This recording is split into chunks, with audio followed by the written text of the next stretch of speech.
마태복음 11장 7절에서 11절입니다. 이들이 떠나갈 때에 예수께서 무리에게 요한을 두고 말씀하셨다. 너희는 무엇을 보러 광야에 나갔더냐? 바람에 흔들리는 갈대냐? 아니면 무엇을 보러 나갔더냐? 화려한 옷을 입은 사람이냐? 화려한 옷을 입은 사람은 왕궁에 있다. 아니면 무엇을 보러 나갔더냐? 예언자를 보러 나갔더냐? 그렇다. 내가 너희에게 말한다. 그렇다. 그는 예언자보다 더 훌륭한 사람이다. 이 사람을 두고 성경에 기록하기를 보아라. 내가 내 심부름꾼을 너보다 앞서 보낸다. 그가 내 앞에서 내 길을 닦을 것이다 하였다. 내가 진정으로 너희에게 말한다. 여자가 낳은 사람 가운데서 세례자 요한보다 더 큰 인물은 없었다. 그런데 하늘나라에서는 아무리 작은 이라도 요한보다 더 크다. 아멘. 세례 요한은 예수님의 길을 준비하는 예언자입니다. 7절에 이들이 떠나갈 때에 예수께서 무리에게 요한을 두고 말씀하셨다. 너희는 무엇을 보러 광야로 나갔더냐? 바람에 흔들리는 갈대냐라고 하셨습니다. 세례 요한을 보러 사람들은 광야로 나갔습니다. 그 일을 두고 예수님은 무리들에게 질문하셨습니다. 갈대를 보려고 광야로 나갔느냐라고 하셨습니다. 사람이 없는 빈들에서 갈대 보려고 나갔느냐? 그렇게 말씀하십니다. 갈대는 바람에 흔들립니다. 요한이 예수님에 대해서 의심한 것은 갈대와 같다고 할 수 있습니다. 그러나 요한은 그의 삶 전체를 두고 볼 때 예수님이 메시아이심을 증거했습니다. 예수님의 말씀을 듣고 요한은 견고해졌습니다. 예수님은 요한은 견고한 사람이라고 말씀하신 것입니다. 우리의 믿음이 갈대처럼 흔들려서는 안 됩니다. 세상에서는 불신자처럼 믿지도 못하고 안 믿고 또 교회에서는 믿는 사람이 되고 이렇게 왔다 갔다 해서는 안 됩니다. 갈대처럼 흔들리는 믿음을 가진 자가 되어서는 안 됩니다. 이 세상에서는 흔들려야 하는 것도 있습니다. 고층 아파트는 태풍이 흔들려야 합니다. 그래야 부러지지 않고 안전합니다. 태풍이 불면 고층 아파트 화장실 변기물이 출렁거립니다. 20층 요새로 말하면 그리 높지 않은 그런 층수에서도 태풍이 불 때는 흔들립니다. 화장실 물이 흔들립니다. 변기물이 흔들립니다. 그러나 우리의 믿음은 흔들려서는 안 됩니다. 상황에 따라서 다른 사람들의 말에 따라서 흔들려서는 안 됩니다. 반석과 같은 확실한 믿음을 가져야 합니다. 8절에 아니면 무엇을 보러 나갔더냐? 화려한 옷을 입은 사람이냐? 화려한 옷을 입은 사람은 왕궁에 있다고 했습니다. 화려한 옷을 입은 자를 보기 원한다면 광야로 나가지 말고 헤롯이 있는 왕궁으로 가야 합니다. 세상의 부귀영화만을 추구해서는 안 됩니다. 이 세상에서만 잘 살려고 하는 자가 되어서는 안 됩니다. 이 땅에서 부귀영화를 누리려고 신앙생활을 하는 것은 아닙니다. 하나님 믿어서 이 땅에서 잘 먹고 잘 살기만 하면 된다. 그건 아닙니다. 이 세상은 기르야 100년입니다. 이 땅의 모든 것을 다 걸면 안 됩니다. 예수님은 십자가를 지고 운명하셨습니다. 30대 초반에 말이죠. 이 땅에서 잘 살아야 된다는 면에서 보면 불행하게 사신 분이라 말할 수 있지만 그것이 이 세상의 삶이 전부가 아닙니다. 이 세상만 생각하고 살아가서는 안 됩니다. 이 세상에서 떠나가서 갈 영원한 세상, 다음 세상을 염두에 두고서 살아가야 합니다. 9절에 아니면 무엇을 보러 나갔더냐? 예언자를 보려고 나갔더냐? 그렇다. 내가 너희에게 말한다. 그렇다. 라고 하셨습니다. 광야로 나간 것은 예언자를 보러 간 것입니다. 하나님 말씀을 전하는 예언자를 보러 간 것입니다. 세례 요한이 하나님께서 보내신 예언자라서 세례 요한을 보려고 광야로 나갔습니다. 세례 요한이 오기 전에 400년 동안 예언자가 없었습니다. 하나님 말씀을 전하는 자가 400년 동안 없었습니다. 하나님의 백성들은 하나님의 말씀을 듣지 못해서 하나님 말씀에 갈급했습니다. 그래서 하나님의 말씀을 들으려고 광야로 나갔습니다. 우리는 하나님 말씀을 사모해야 합니다. 400년 동안 듣지 못했던 하나님 말씀을 듣게 되니까 얼마나 요한이 전하는 말씀을 듣고 얼마나 흡족해 했겠습니까? 하나님의 말씀을 듣고 하나님을 만나기 위해서 교회 생활을 해야 합니다. 교회 나오는 목적은 분명해야 합니다. 다른 사람들처럼 하기보다는 성경대로 해야 합니다.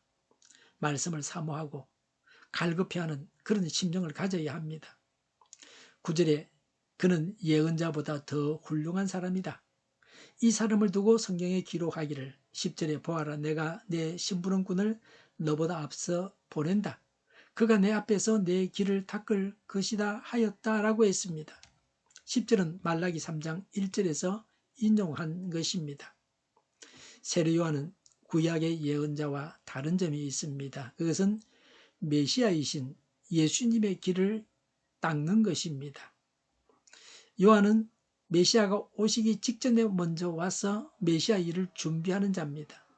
왕이 행차하기 전에 왕 앞에 서서 비켜라고, 길을 막지 말라고, 왕의 길을 막지 말라고, 왕이 가시게 하라고, 비켜라고 외치는 자가 있었습니다. 왕이신 예수님의 길을 예비하는 선지자가 세례 요한이었습니다. 그래서 구약의 다른 선지자보다 더 훌륭하다고 예수님은 말씀하셨습니다. 예수님이 이렇게 대단하신 분이십니다. 세례 요한은 어떤 자입니까? 11절에 내가 진정으로 너희에게 말한다. 여자가 낳은 사람 가운데서 세례자 요한보다 더 큰 인물은 없었다. 그런데 하늘나라에서는 아무리 작은 이라도 요한보다는 더 크다고 하셨습니다. 세례 요한이 예수님이 메시아이신 것을 확신하지 못하고 의심했기 때문에 하신 말씀이다. 그렇게 볼 수도 있습니다. 세례 요한은 구약의 선지자 중에서는 최고의 선지자다. 그때까지 예수님 당시에 예수님이 이 말씀을 하실 때까지 이 세상에 왔던 선지자 중에서 최고는 누군가? 세례 요한이라고 말씀하고 있는 것입니다. 왜냐하면 메시아의 길을 준비했기 때문입니다. 그러나 예수 믿어서 천국에 들어갈 자들은 세례 요한보다 크다고 하셨습니다. 세례 요한은 예수님보다 먼저 일한 자입니다. 그러나 요한은 예수님과 함께 일한 자가 아닙니다. 요한은 스스로도 말하기를 예수님의 종이 되기에 부족한 자라고 자신에 대해서 말했습니다. 세례 요한은 예수님의 제자가 되지 못했습니다. 예수님의 제자가 되고 싶었지만 되지 못했습니다. 이것이 요한의 한계입니다. 하늘나라에서 상급이 작다는 겁니다. 예수님의 제자들과 비교할 때 그러하다는 겁니다. 뭐 바울이나 예수님의 제자인 사도 요한 뭐 이런 사람들과 비교해서 작다는 겁니다. 하늘나라에 못 들어간다는 말씀은 아닙니다. 예수님은 세례 요한과는 비교도 할 수 없는 분이십니다. 예수님은 하나님이시요 메시아요 구원자이십니다. 이런 예수님을 믿어야 예수님의 종이 되어서 예수님을 위해서 일하는 것이 얼마나 영광스러운 것인가를 말씀하고 있습니다. 종은 비천합니다. 그러나 예수님의 종은 영광입니다. 예수님을 하나님으로 구세주로 믿어서 구원받아야 합니다. 성경과 교회와 신앙생활을 통해서 예수님을 만나야 합니다. 하나님과 교제해야 합니다. 예수님을 위해서 일해야 합니다. 예수님의 종이 되어 일해야 합니다. 예수님의 종이 되는 것이 영광입니다. 기도하겠습니다. 예수님을 믿고 예수님의 종이 되어 예수님의 일을 하겠습니다. 정의가 강물처럼 흘러가게 하여 주시옵소서. 교회가 분열되지 않고 하나가 되게 하여 주시옵소서. 교회가 한 목소리를 내게 하옵소서.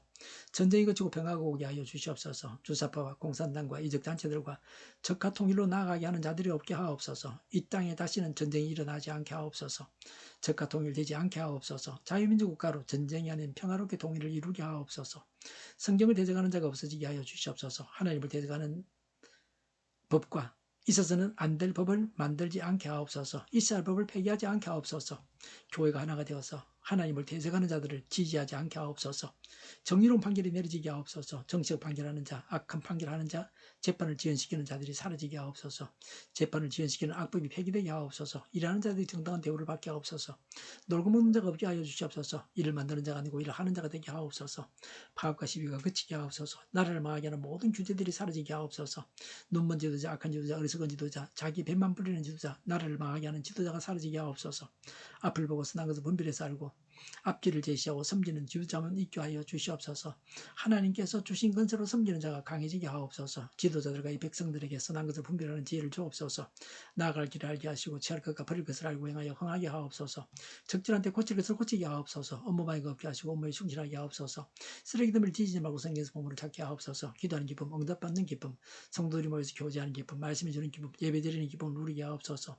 살리는 교회가 만구는 집 하게 하여 주시옵소서. 저희의 간절한 간구에 응답하여 주시옵소서. 예수 이름으로 명하노니 모든 병만은 물러가고 몸의 모든 부분들 온전하게 될지어다. 신유의 기적을 베푸셔서 지금도 저희의 질병을 고쳐 주시옵소서. 병중에 있는 모든 자들을 고치시고 온전케 하여 주시옵소서. 저희와 교회와 이 나라의 민족을 불쌍히 여겨 주시옵소서. 모든 악한 것들이 드러나고 제거되게 하여 주시옵소서. 부정선거 시비가 없는 제도가 만들어지게 하옵소서. 하나님께서 기뻐하시는 교회와 나라가 되게 하시며 경제가 나아지고 경상수지와 무역수지가 흑자를 유지하게 하시며 출산율이 올라가고 출산의 기쁨을 누리게 하옵소서. 가공 음식들이 건강하게 하는 먹을거리가 되게 하시며 늘 맑은 공기를 마실 수 있게 하여 주시옵소서. 의료계 문제들이 해결되게 하여 주시옵소서. 의정 갈등의 혼란이 사라지고 모든 것이 모두에게 명확해지고 여리고성이 무너져 내리듯이 갈등이 해결되어서 시급히 전공의와 의대생들이 되돌아와서 병원들이 정상화되게 하여 주시옵소서. 의사들만 부유하지 않게 하옵소서. 청인들의 앞길이 열리고 학교의 영광을 누리게 하옵소서. 우리나라와 전 세계가 마약 청정국이 되게 하시며 국가와 지방 정부 부채, 한정가가 송사부채, 가계부채, 기업부채, 각종 부채를 다 갚게 하옵소서. 허경과 자재 공급이 원활하게 하여 주시옵소서. 과일과 채소와 원유 가격이 안정되게 하여 주시옵소서. 오늘도 하나님 안에서 차고 넘치는 삶, 복된 삶을 살게 하여 주시옵소서. 감사와 찬양을 주님께 돌려드리며 예수님의 이름으로 기도하옵나이다. 아멘.